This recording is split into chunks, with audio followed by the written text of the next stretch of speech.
You know, in the world of sports, legacies are pretty much built on championships. But what happens when an entire career's worth of work comes down to just one single, heartbreaking moment of bad luck?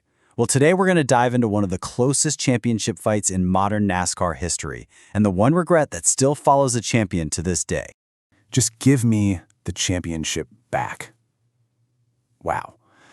That's the powerful statement at the very heart of our story today, and it comes from NASCAR's Greg Biffle. It's just so raw, so emotional, and it immediately makes you wonder, right? What championship is he even talking about, and why did it leave such a massive scar?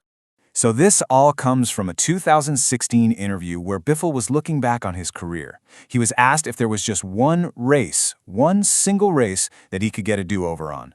And without even hesitating, his mind snapped all the way back to the 2005 NASCAR Cup Series, a season of incredible highs that, well, ended with the most agonizing low you can imagine.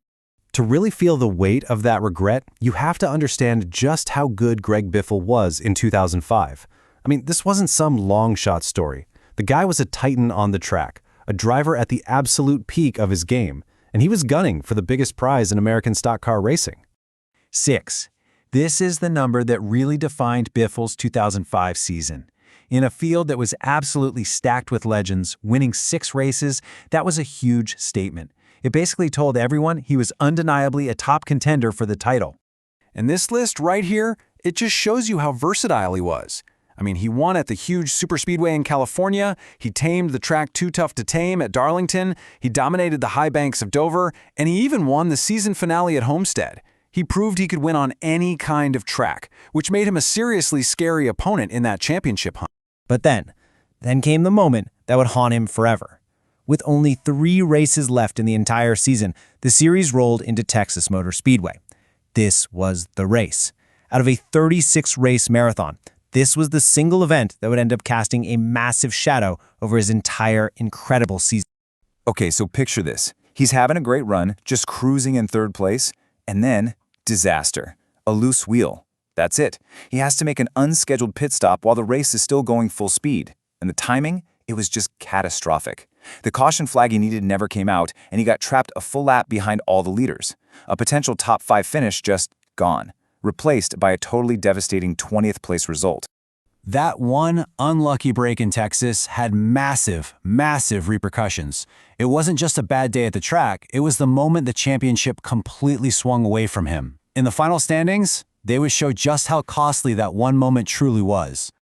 And here it is, the final box score for a 10-month, 36-race war. Tony Stewart is the champion with 6,533 points. And right there, nipping at his heels, is Greg Biffle with 6,498. I mean, you can just see right there how agonizingly close it was.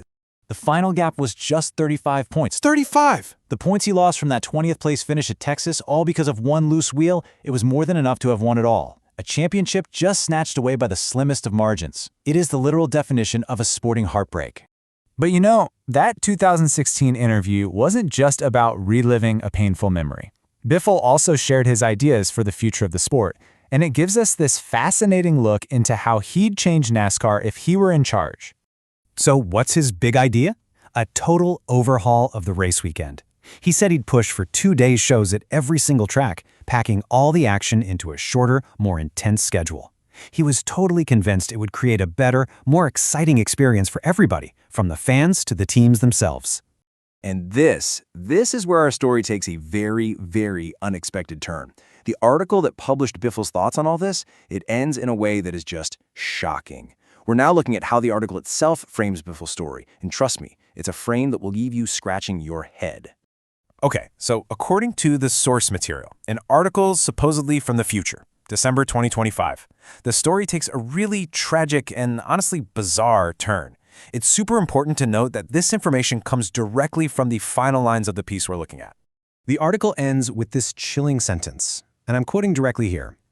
Biffle, his wife, and 2 children tragically lost their lives when their small business jet crashed at Statesville Regional Airport in North Carolina on Thursday, December 18th. It's just a sudden, shocking, and frankly, completely baffling way to end an article that started with memories of a racing career. And that just leaves us with this final and pretty confusing question. Beyond all the wins and the losses, how much is our memory of an athlete shaped by the way their story is told? The source we looked at today tells a story of on-track heartbreak and some really interesting ideas, but then it frames it all with this shocking, maybe even fictional, tragic ending. It really makes you think about the profound and sometimes